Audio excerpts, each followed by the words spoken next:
Et là, lorsque je décroche et qu'on commence à parler, c'est le choc. Elle était vulgaire, elle était nerveuse. J'ai compris très vite que ça allait pas marcher. Et elle me dit: «Est-ce que ça te dérange ou pas que j'ai une énorme poitrine comme ça?»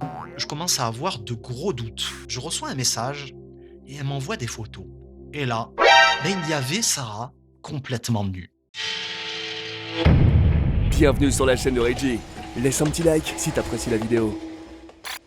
Salut tout le monde, bienvenue pour une nouvelle histoire. Aujourd'hui, je vais vous parler encore une fois des sites de rencontres. Je vais vous raconter mes pires rencontres sur ces sites. 2 ans plus tard, mon avis reste le même que la première vidéo, c'est-à-dire que sur les sites de rencontres, en fait, on a droit à un supermarché de l'amour. L'être humain y est réduit à un produit de consommation et du coup, rien de sérieux ne découle de cette démarche. Aujourd'hui, j'en viens vous parler de mes rencontres avec un petit peu d'humour pour vous prouver cette réalité. Parce qu'il y a une sorte de mythe dans l'esprit des gens comme quoi les sites de rencontres fonctionneraient. Ils seraient un moyen efficace pour rencontrer l'âme sœur. Deux précisions avant de commencer. Déjà, tous les prénoms de cette vidéo sont des surnoms. Et ensuite, toutes les rencontres dont je vais vous parler aujourd'hui sont restées limitées au virtuel, c'est-à-dire par message ou par téléphone. Il m'est arrivé de faire des rencontres dans la vraie vie, mais celles-ci ont été positives, donc elles n'ont rien à faire dans cette vidéo. Et puis, par respect pour ces femmes-là, je vais garder ça privé. On va commencer par Kimberly.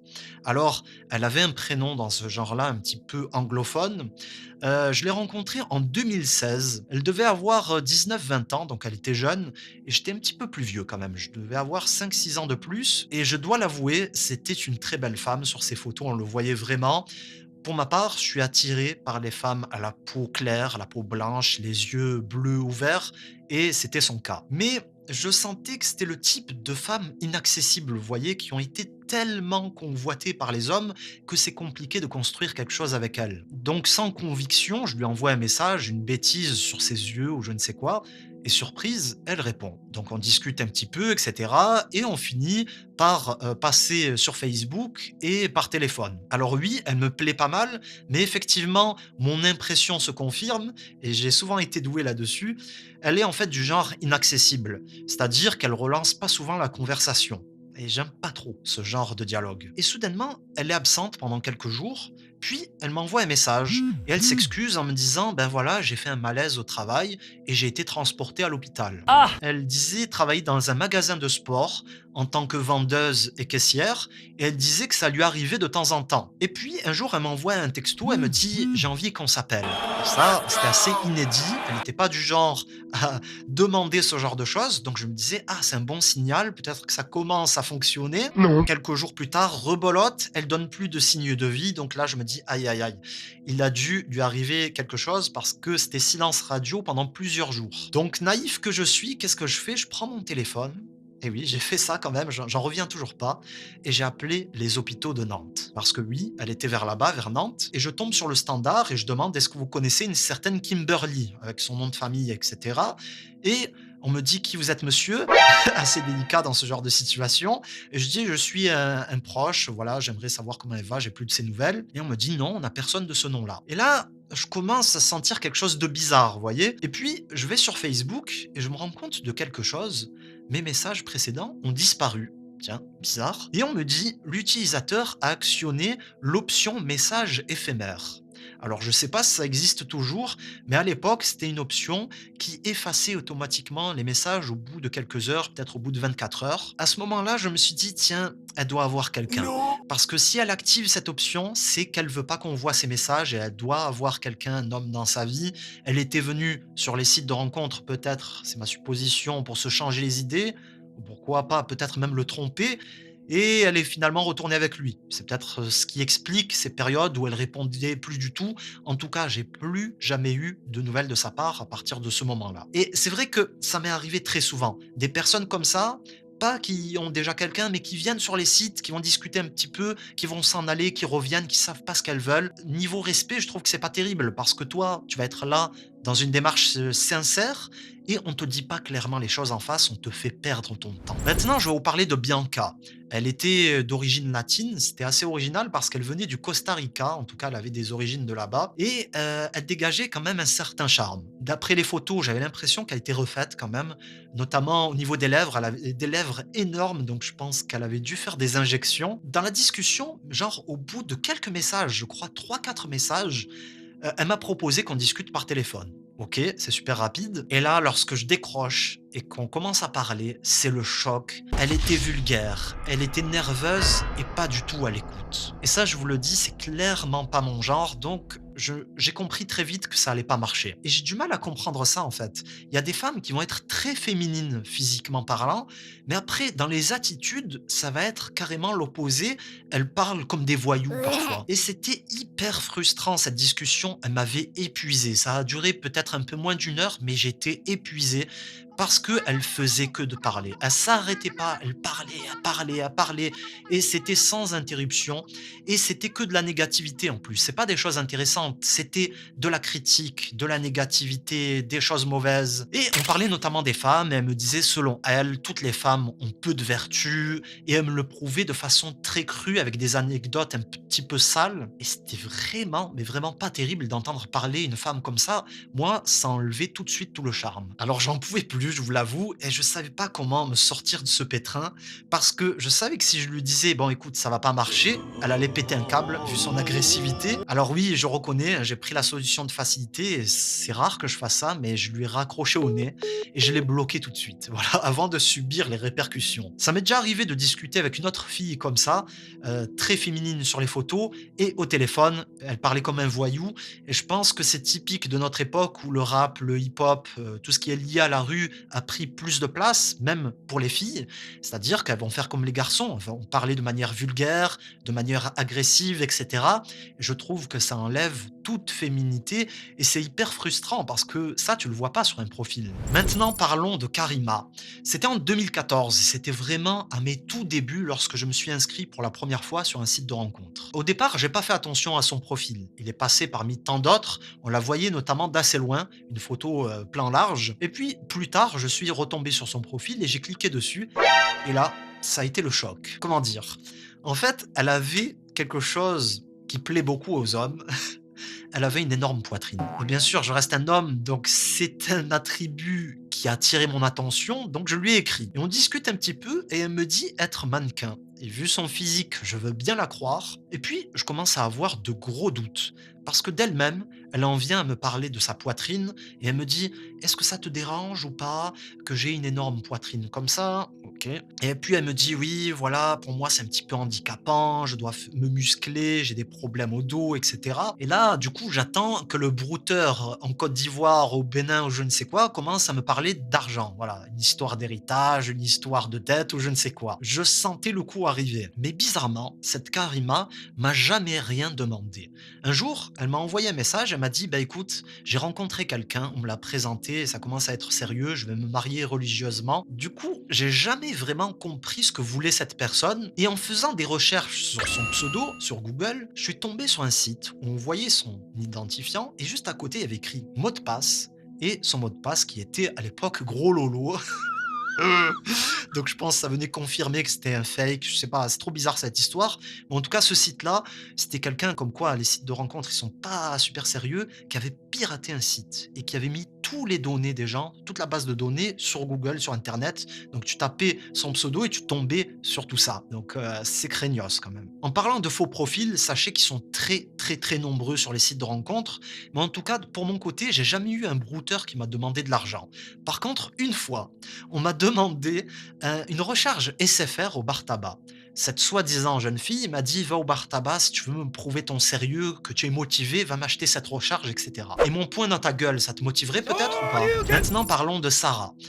C'était une fille quand même très jolie, avec des yeux clairs, la peau claire, un beau nez retroussé. Ça aussi, je trouve que c'est très joli chez les femmes. Alors on échange et c'était une fille assez simple, gentille. Malgré son physique, elle se prenait pas trop la tête dans la discussion. Et on parlait pas toujours. De temps en temps, je la relançais avec un petit message pour prendre de ses nouvelles. Et un jour, elle me dit ceci: Elle me dit: «Tu es quelqu'un de bien, Ah, mais je dois shit. t'avouer une chose, en fait, je cherche pas du sérieux». Ah! Elle sortait en fait d'une relation avec un gars qui l'avait trompée et du coup, elle était sur les sites de rencontres pour s'amuser, comme elle disait, en gros, pour des relations d'un soir. Et vous voyez à quel point la psychologie humaine peut être terrible. C'est-à-dire qu'elle souffre, elle sort d'une étape difficile et au lieu de se reconstruire et d'aller de l'avant, elle se détruit en se faisant mal. C'est-à-dire avec ses relations qui lui semblent bénéfiques à court terme, mais au final, elle va en ressortir amoindrie. Et oui, j'ai pas essayé de profiter de sa faiblesse ou de la situation et je lui ai dit: «Voilà, tu vaux mieux que ça, tu es quelqu'un de très bien, tu es un trésor». Alors elle est touchée par mes mots, par ma démarche et elle me propose de discuter sur WhatsApp. J'installe l'application et je vous avoue que moi, toutes ces multitudes d'applications WhatsApp, Snapchat, Babchat, je sais pas quoi, j'ai toujours eu horreur de ça. Voilà, moi je me limite au minimum. Je suis toujours resté sur Facebook, mais bref, j'ai installé le truc pour parler avec elle. Et un jour, comme ça, sans prévenir, je reçois un message et elle m'envoie des photos. Et là, c'est le choc. En fait, je vois une chambre bourgeoise, mais genre vraiment chic, hein. On dirait que c'était presque dans un château, avec un énorme lit au milieu de cette chambre. Et sur ce lit, il y avait qui? Ben, il y avait Sarah, qui était complètement nue. Mon regard, il s'est posé là-dessus pendant une fraction de seconde. Et le temps que je comprenne ce qu'étaient ces photos, j'ai tout de suite supprimé. Et en colère, ben, je lui réponds, je lui dis: «Mais pourquoi tu m'envoies ça? En plus, c'est le ramadan». Et elle s'excuse et elle me dit: «Ah désolé, je ne savais pas et tout». Et elle me sort un truc, mais complètement bidon. Elle me dit: «C'était pour te tester». Donc je pense qu'elle était bloquée dans ses intentions, dans ses idées. Elle n'en démordait pas parce que, après, dès qu'elle a vu que j'étais pas intéressé par ce genre de truc, que je voulais du sérieux, ben, elle s'est désintéressée, quoi. Alors on va faire une grosse parenthèse maintenant, c'est important parce que je pense que plein d'hommes qui vont regarder cette vidéo vont pas me comprendre. Je vais vous poser cette question, vous, à ma place, qu'est-ce que vous auriez fait? J'en suis persuadé, beaucoup auraient profité de la situation et seraient allés la voir avec de mauvaises intentions. Alors oui, certains vont me dire: «Mais elle le voulait, elle était d'accord et tout».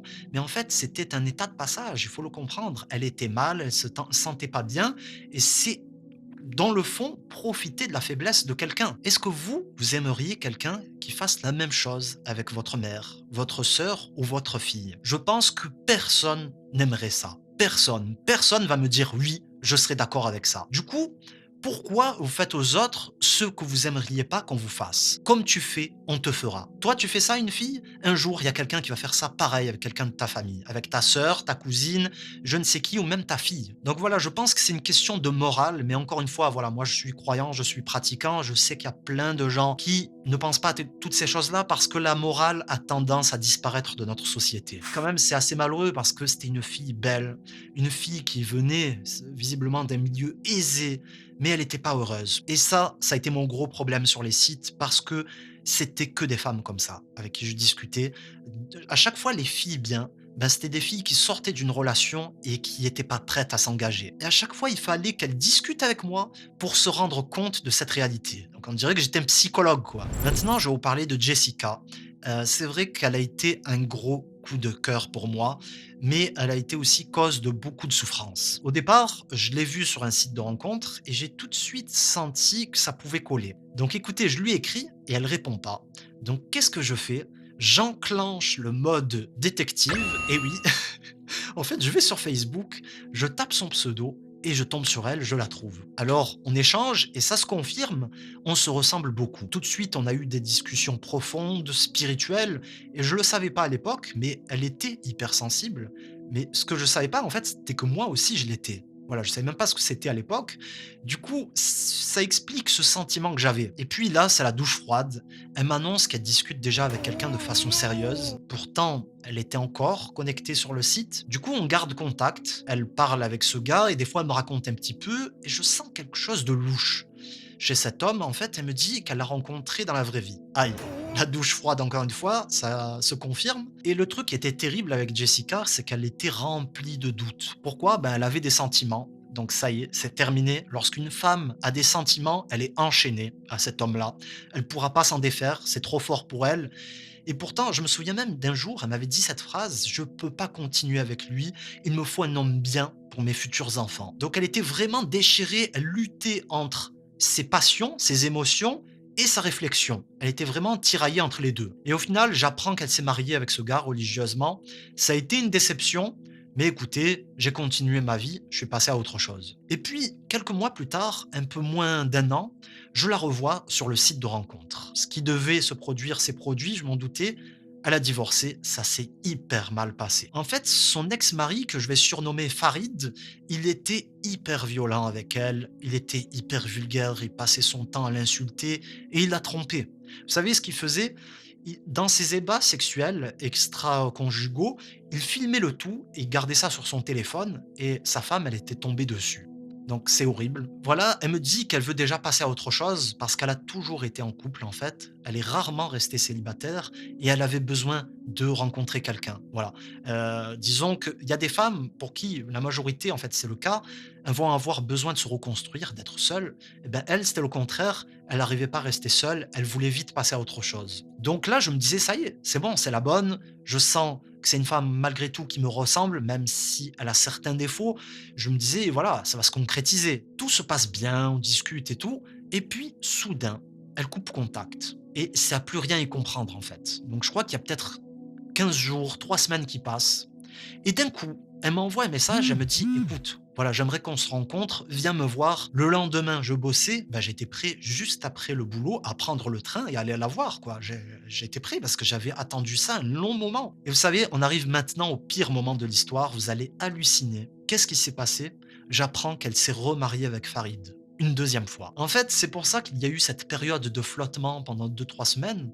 Farid était revenu à la charge, donc il pleurait, il disait que Jessica lui manquait, qu'il était prêt à changer, et cetera, et elle l'a cru. Et vous voulez connaître la suite? Le pire dans tout ça, c'est que rebolote, quelques mois plus tard, je sais pas, peut-être un an après, elle était encore de retour sur les sites et elle avait encore divorcé.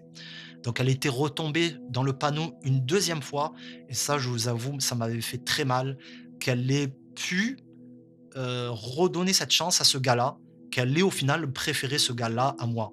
Alors je sais, j'avais aucune chance parce que lui, c'était dans le domaine réel, moi je reste du virtuel en fait.